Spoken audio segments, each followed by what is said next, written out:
Hello and welcome again to Good Frickin' Cooking with your host, Ryan Frick. That'd be me. Today we're going to make Italian bean chicken with rosemary sauce. Sounds good, right? Well, this is how I came up with the idea. I went to the farmer's market not so long ago and got these Italian beans, and they looked pretty good, but they were starting to turn color. I also had some chicken thawing out in my fridge, and thought, well, now's the time to make a chicken vegetable something, and came up with this idea. So without further ado, let's begin. Okay, so these are the Italian beans I was talking about. See how they're kind of a funky color there? They look pretty good though, right? Yeah, and when they start to turn, they look like this. And I'm like, oh, that's a cute purple. But then I'm like, oh, but they're turning. Well, I tasted one of each, and the green ones tasted good, and the purple ones not so much, but they were all right. So I went and chopped them up. So I got these cheesy peppers at the farmer's market. That's what they called them.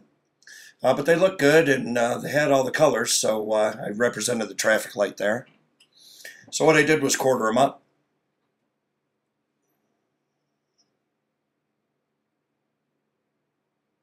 And then I pulled the ribs and seeds out, just like that, see? And I just went ahead and, sliced them up. And I also did an onion too, one small onion. Okay, so I got myself 2 chicken breasts here, boneless, skinless. So I went ahead and cubed those up. And then you heat up a pan. Now you want a metal pan here.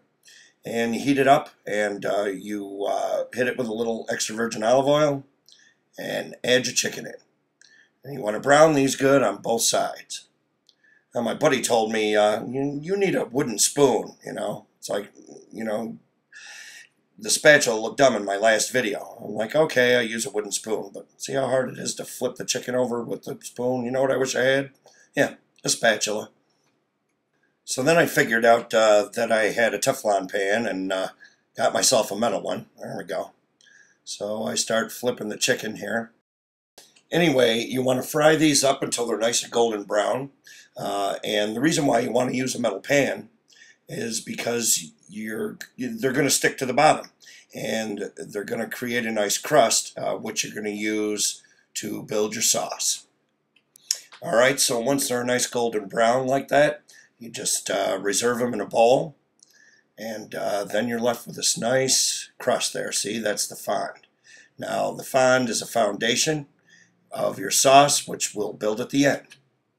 Okay, once you've done that, turn your heat down to medium and add yourself in a tablespoon or so of butter. Now, see that? It was smoking right away. I had to take that off the heat. The pan was still too hot. Okay, so after about a minute, the pan was cool enough where I could put it back on the heat. I hit it with a little olive oil and then threw in my vegetables. Now, as I started to mix these, I figured out that the pan was still a little too dry. So I hit it with another little bit of olive oil, a little kosher and cracked black, and then you stir it up. So you cook these for about, 8 to 10 minutes. The object here is to, get some color on your onions. I like mine a little caramelized, but, I still like some texture to them. And same thing with the vegetables. You want to soften them up, but you don't want to mush, all right? Mush is not good eats, unless it's oatmeal.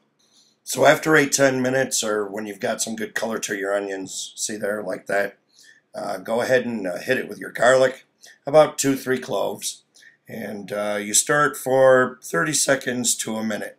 Now, not too long, because if you burn your garlic, you got to start all over. It's bad news. You only cook garlic till you smell it, and then you're done.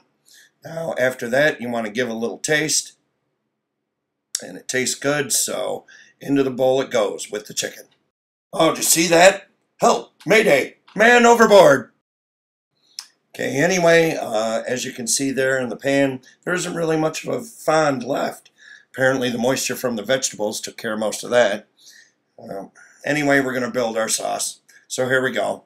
You add in about, half cup or so of dry white wine, what you want to do is bring it to a boil to get the alcohol out of it, and you scrape the bottom of the pan. You see how I'm doing that? And you scrape all that fond up. And that is the flavor to your sauce. By the way, that scraping up right there, that's called deglazing the pan, okay? And that just means you get the fond off the bottom of the pan with any thin liquid. Could be wine, could be chicken broth, could be water. I use the wine first just to let the alcohol have a chance to burn away. So after I'm done deglazing, I go ahead and add in my chicken broth. Now, I had bouillon cubes, so I made 2 cups of this. That equals about a can of chicken broth. If you're buying canned chicken broth, do yourself a favor and use the low sodium kind, because if you use the regular, it might be too salty, and you want to be in control of your own seasonings. Okay, so next up is the rosemary. Now, I'm using about, what does that look like? I don't know, tablespoon or so. I've never made this before, so I'm guessing. All right. So what you do with dried herbs is you leave them go in the liquid for a little bit, okay? They're like tea leaves. Dried herbs are like tea leaves. Think about it. You put tea in water, and you have to leave it in the water for a little while to let it steep, to let it soak in the water to release its flavor into it. Same thing with dried herbs. If you just stick it in and automatically taste it, you haven't given it a chance to impart its flavor in the liquid. So go ahead and cook that for, I don't know, I let it go for a couple of minutes, and then I give it a taste. And it tasted good. I got it right on the money. Not too weak, not too strong. Damn, I'm good. Anyway, now we finish up our sauce with butter. Now we're going to use 6 tablespoons total. It's going to give this sauce a nice sheen to it, and also a beautiful, rich, silky flavor. So what you do is you add 4 tablespoons in, one at a time, just like I'm doing here. And after each addition, you whisk it until it's gone.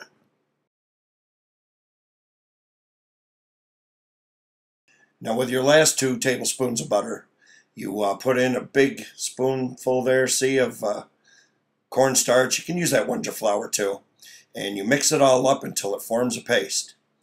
See that there? And then you put that in your sauce, and what that does is help to finish it off and helps to thicken it without making any lumps.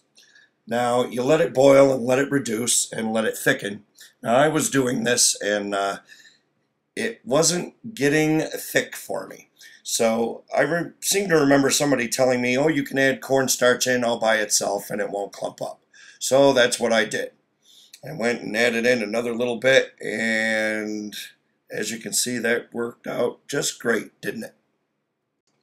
Well, anyway, you got to learn how to recover from these things, so not a problem, it's fixable.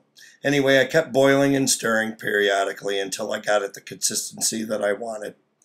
You see that there?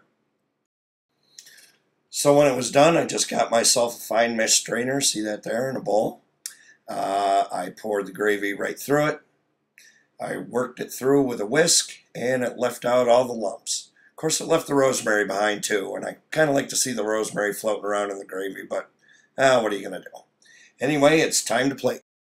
I made some rice and put down a bed of that. Next, I added my chicken and vegetables, and then the gravy. Oh, the smell is amazing. Doesn't that look good? I'm telling you, the taste is fabulous. Well, I hope you enjoyed watching this as much as I enjoyed making it. Until next time, this is Good Frickin' Cookin', Brian Frick. Catch you later.